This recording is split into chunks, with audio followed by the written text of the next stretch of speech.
Okay, part 2 for naming your days. I had a few things I wanted to add and answer questions. So, one question was, what do you do when the unexpected happens? So, say you have to unplanned to take your child to the doctor, and you're planning to have a buffer day. So, all of a sudden, your little to-dos didn't get done. Maybe you have laundry. Maybe you were going to cook a big meal to help cover a couple days, and all of a sudden none of that got done, and your next day was supposed to be a focus day, and you were going to work on I don't know what making videos for the community. Does that create chaos? I would say it does not create the chaos. It actually helps me in the chaos to know when I need to say yes, when I need to say no, when I need to rearrange my plans. So, for example, if I know that I didn't get laundry done and food done and the fridge is empty, I know I need to do something different instead of a focus day the next day.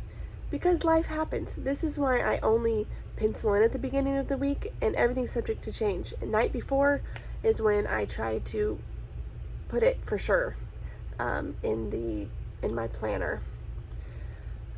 That way, it's all flexible, and sure, there's chaos in life, but I think it helps more to say yes and keep my yeses yes and my noes noes, because I know what's necessary to run my house. So for me, right now in this season, it takes me about two and a half to 3 days of buffer things. That's including a time block for meal planning to run my household.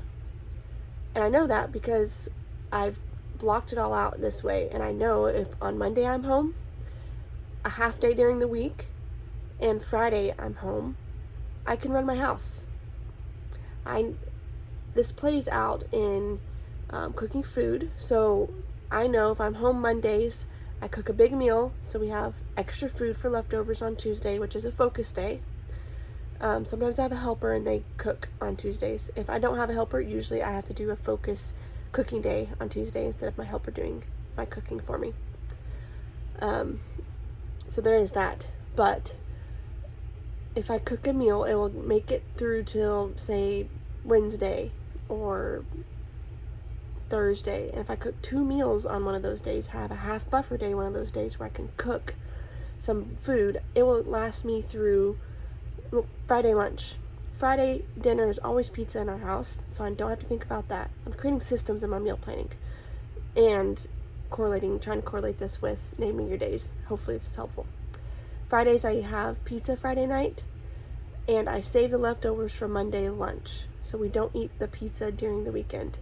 That way, the first day of the week, which is a buffer day for me, and I have laundry to do, I have a house to clean, I have milk and eggs to go pick up, I need to make at least one big meal and food prep whatever else I can do. There's usually other little to-dos, diapers need refilled, spice was out, toilet paper needs refilled, whatever ends up coming up over the weekend.